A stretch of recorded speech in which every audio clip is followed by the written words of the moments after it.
Assalamualaikum warahmatullahi wabarakatuh.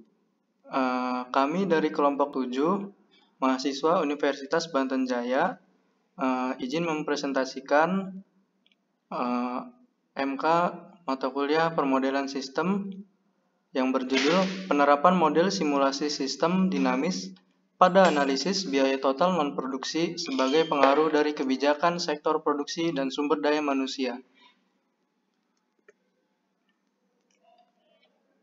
Kelompok 7 ini beranggotakan kelompok yaitu Agum Gumelar, Ahmad Baihaqi, Ahmad Jidan, Nur Zaman, dan Puja Hermawan.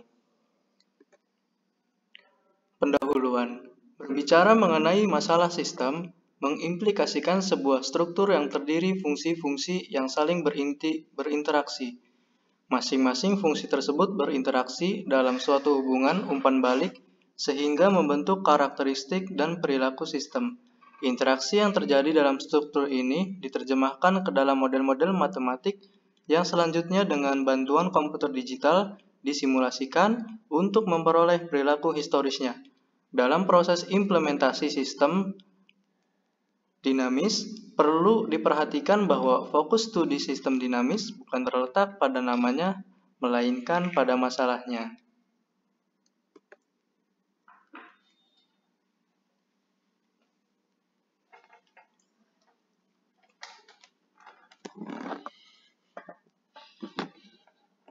Hal-hal yang harus diperhatikan bahwa masalah yang dihadapi menunjukkan adanya tanda-tanda dinamik yang berarti struktur masalah dapat dinyatakan dalam sebuah proses umpan balik yang berkenaan dengan suatu besaran yang berubah terhadap waktu. Masalah dalam sistem dinamis dipandang dari sisi internal sistem itu sendiri, sehingga perilaku sistem atau variabel-variabel penyusunnya dapat diarahkan sesuai keinginan dengan menerapkan kebijaksanaan yang sesuai. Proses metode sistem. Proses dalam metode sistem dinamis dimulai dan diakhiri oleh sebuah pemahaman sistem dan permasalahannya dengan baik. Proses yang dilakukan bukanlah sebuah bentuk rangkaian proses yang linier, tetapi lebih kepada suatu bentuk umpan balik tertutup yang menuju pada tingkat pemahaman sistem. Dari grafik di sebelah kanan bisa dilihat bahwa pendefinisian masalah, lanjut ke konseptualisasi sistem, terus ke formulasi model, lanjut ke simulasi, ke analisis kebijaksanaan, dan terakhir ke implementasi kebijakan. Yang mana dari semua sistem ini saling berhubungan satu sama lain. Konsep sistem dalam metode sistem dinamik. Dalam metode sistem dinamik, konsep sistem yang berlaku mengacu pada sistem tertutup atau sistem yang mempunyai umpan balik. Struktur yang terbentuk dari sengkelit umpan balik tersebut akan menghubungkan sebuah keluaran pada suatu periode tertentu dengan masukan pada periode yang akan datang. Jadi, sistem umpan balik yang ada pada akhirnya memiliki kemampuan untuk mengendalikan dirinya sendiri dalam mencapai tujuan tertentu yang diidentifikasikannya sendiri.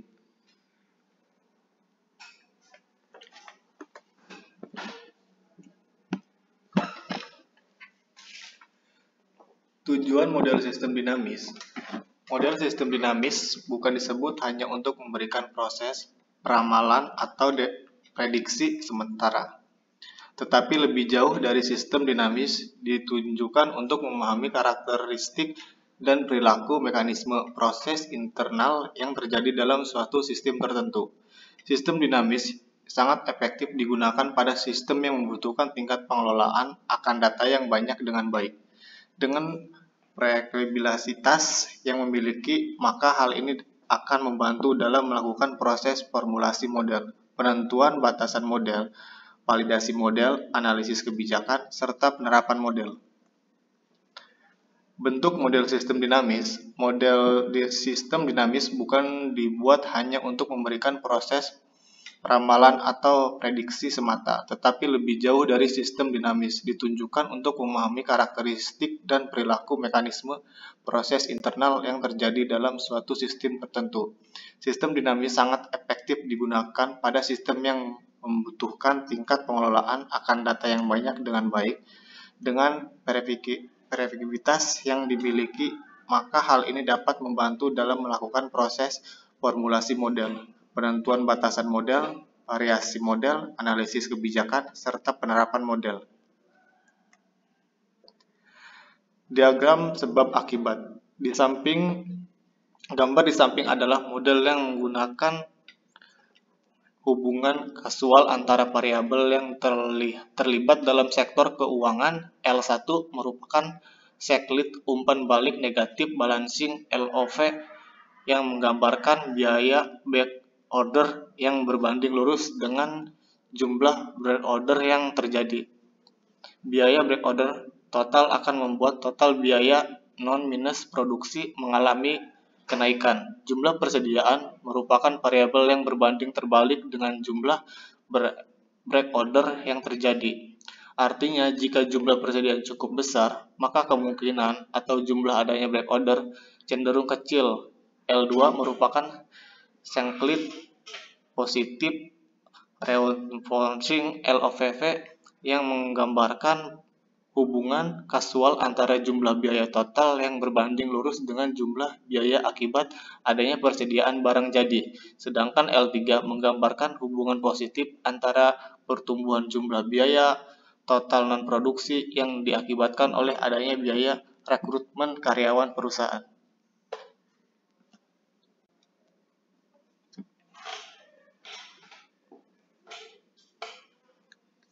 Diagram sebab akibat.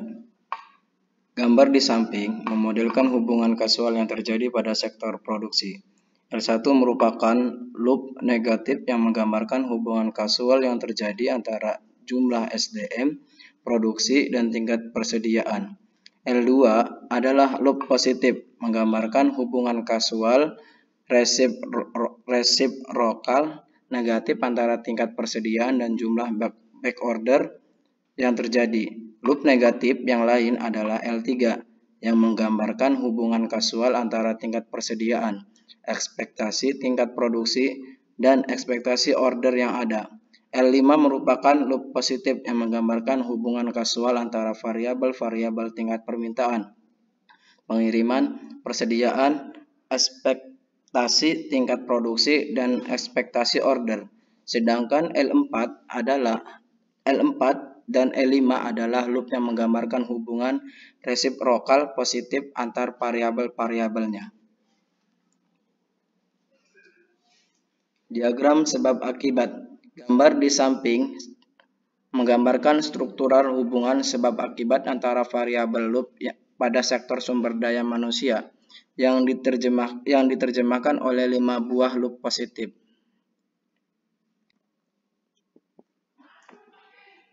Diagram sebab akibat sistem.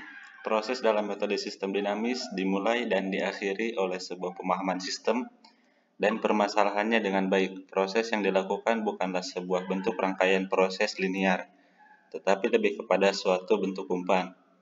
Gambar di samping merupakan bentuk diagram aliran dari model sistem yang disusun menggunakan bentuk perangkat lunak PowerSim.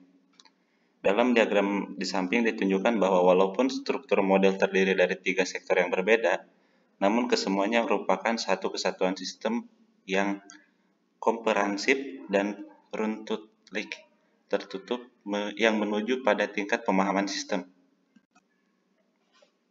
Dari analisis dan optimasi hasil simulasi. Dari gambar di samping dihasilkan bahwa dengan produktivitas SDM 15 unit untuk per orang dan per minggu, cakupan persediaan selama 3 minggu dan periode kemangkiran 200 minggu atau 4 tahun, diperoleh nilai rata-rata biaya total non-produksi sebesar Rp362.987.890 selama 500 minggu atau 10 tahun. Hasil tersebut diperoleh dengan 50 kali replikasi yang dilakukan. Selanjutnya, untuk proses optimasi biaya non-produksi digunakan metode optimasi incremental dan algoritma genetik.